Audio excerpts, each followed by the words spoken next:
I had 6 imaginary friends when I was little, and it was a constant struggle not having people sit on them, which is what my brother would do all the time. So what do you do as a parent if you're constantly having to make room for your kid's entourage? And are they really imaginary, or is your kid just connected? So my first guest is Catherine Brookfield, and I had the pleasure of meeting with her and her son, Brooks, who is 6 years old. Well, why don't you come down? You're so far away. Come here. Do you mind being little with me? No, I'll come right over here. How about that? So share with me about what Brooks was experiencing and kind of what caught your eye where you wanted to have a conversation about it. Well, I've known ever since he was probably a couple months old that he was different. He's my second born, so you always compare it to the first. Yes. But I've just known something was different from his extremely high threshold for pain, which even our pediatrician commented on was very unusual, to him being very sensitive. And one of the things, you and I talked about was like the tags in his clothes, the fact that he always wants to take his clothes off. He's very tactile. Yes.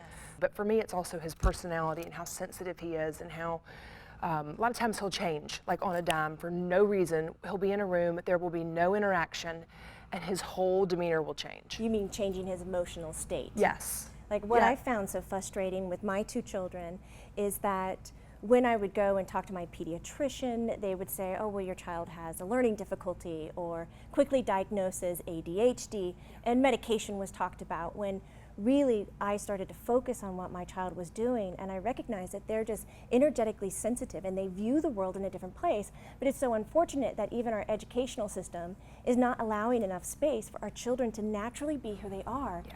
And they're trying to fit them in a box, and it's creating this kind of what we call system busters. Yes. Kids that don't behave, when really they're behaving perfectly. Well, and the biggest thing for me, what broke my heart, was going into school one day, and he's in kindergarten last year. And I just happened to be at school and went in the lunchroom to say hi because it was his lunchtime, and he was sitting at the pre-K table all by himself. And it was because he wasn't behaving in class, and I talked to the teachers and talked to the guidance counselor about even doing like a recess. Can he get 15 extra minutes of recess just to burn some of that energy? And it's so conforming that they won't, the public school system can't allow for that. When you're sensitive like that, you need to have a community. These children that are connected and energetically sensitive rely on being a part of a team. They're not that great solo. No. And here they are taking him away from that. And I see from a mother's perspective the self-esteem and the self-confidence, and he's so sensitive anyway that I see that already at 6. You see little chips kind of being, chiseled off. Away. Yeah, and so I know something is wrong with him. It's not life-threatening, it's not major, but he's not normal. Okay, and let me ask you, Catherine, how do you know? I just know. When I would talk to him and give him instructions, I would give him a list of things to do, that I could see in his energy that he would take what I was saying, but he would misplace it. He would put it somewhere, couldn't accept the process and follow through. But at the same time, if I connected to how he felt, he understood everything that I was looking for. He was able to do every single task in what we would consider an order. And an order would be like, you put your socks on first before you put your shoes on. That's something that we think we should know, but with sensitive kids, they don't. They react from what their needs are. They'll often put their shoes on and dismiss their socks. That's what he always does. And you are so welcome to take those shoes off. Look, I have my shoes off. In less than 20 minutes, you were picking up on things that have taken me like 2 or 3 years to learn about my own child. I don't know if I can't see them or if I am just not experienced enough yet. The key word you said, Catherine, was yet. Okay. It's just like learning how to play the piano. Yeah. How far do you want to go down that? How many lessons do you want to do? It's right. Changing your perspective of how you look at your child. Right. So somebody who has had many lessons in this is Dr. Karin. Does any of this that I'm saying to Catherine resonate with you?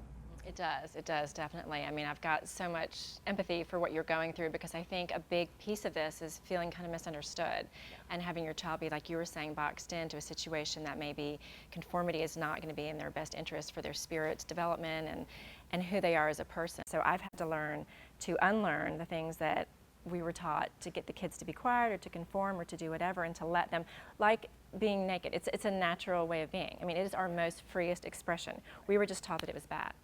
I'm kind of learning to celebrate it, and it's different. It's different, and everyone may not agree with it, and you've got to be careful. How do you go out into the world and talk to other authority figures about your sensitive child, which is really what a connected child is?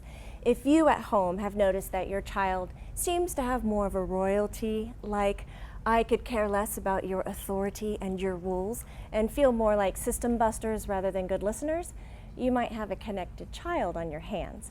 And the way to do this is not really to tell them what to do, but allow them to be part of a teammate with you and have responsibilities. I think in our culture we're set up that we have authority and we have rules, when really we should have boundaries and respect. So this is a great way to start changing this within your home.